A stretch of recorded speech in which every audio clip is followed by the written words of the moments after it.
Two of the biggest challenges I see in the real estate market today are lack of inventory and affordability.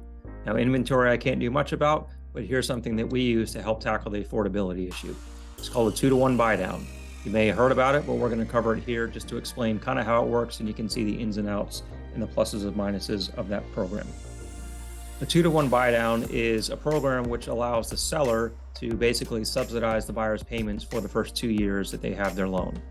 This is a scenario that I drew up just to kind of illustrate how it all works. So this is based on a purchase price of $300,000 where the buyer is putting down 10%, so they borrow $270,000. This isn't an interest rate quote. This is just for the purposes of looking at figures, but let's say that person qualifies for 6.5% on a 30-year loan.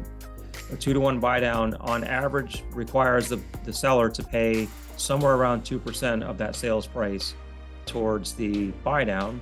And that 2% or so ends up here. In this case, it's $6,145.04, and that gets held in an account on the buyer's behalf to subsidize their payment for the first 2 years. Here's how it works. The total interest payment due on that loan is $1,706.58. So that's due every month for the whole 30 years. For the first year, the buyer will pay an effective rate of 4.5%. So it's 2% lower. That's the two part of the 2-to-1 buy down. So it's 2% lower for the first year.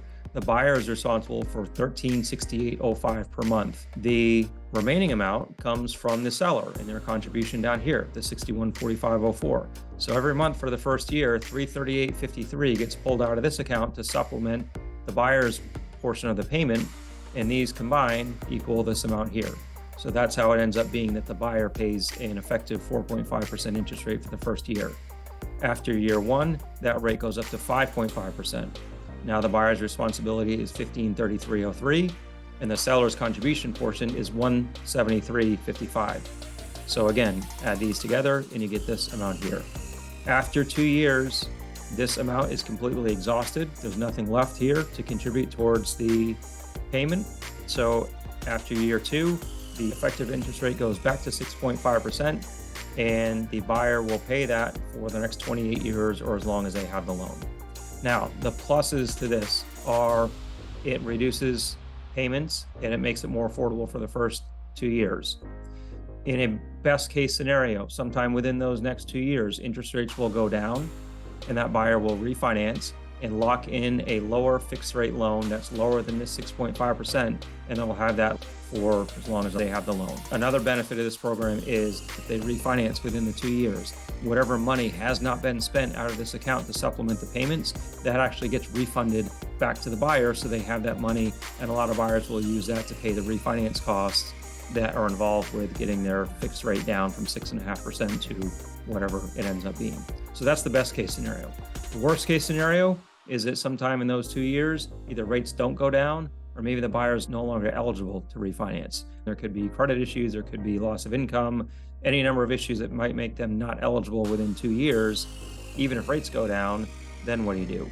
Well, worst case scenario, it goes back to 6.5% and they just end up paying this for as long as they have the loan. So that's kind of a brief overview of how a 2-to-1 buy down works. Again, it's put in place to help with affordability. It's to help make real estate and housing more affordable for people trying to overcome high real estate prices, still strong real estate prices in some areas like mine, high insurance costs, high flood insurance costs. So this is a way that buyers can use this program to their advantage to help them get into housing with a strategy that potentially in the next 2 years, we can get that locked down to a lower rate for the entire 30 years. But keep in mind, that's not guaranteed. So I always like to play conservative. If those 2 years don't happen like we want them to, make sure you're still comfortable with this payment here. If you're not, it's probably not a good idea to wait on this. But if you're okay doing this, maybe it's a good strategy to help make your house more affordable for those first 2 years. So hope you find this helpful. Let me know if you have any questions. Please share this. That's really helpful if you can share it with other people that you know that might be looking at housing and might be, kind of having problems with affordability. Thanks in advance for sharing, and I'll see you guys in the next video. Take care.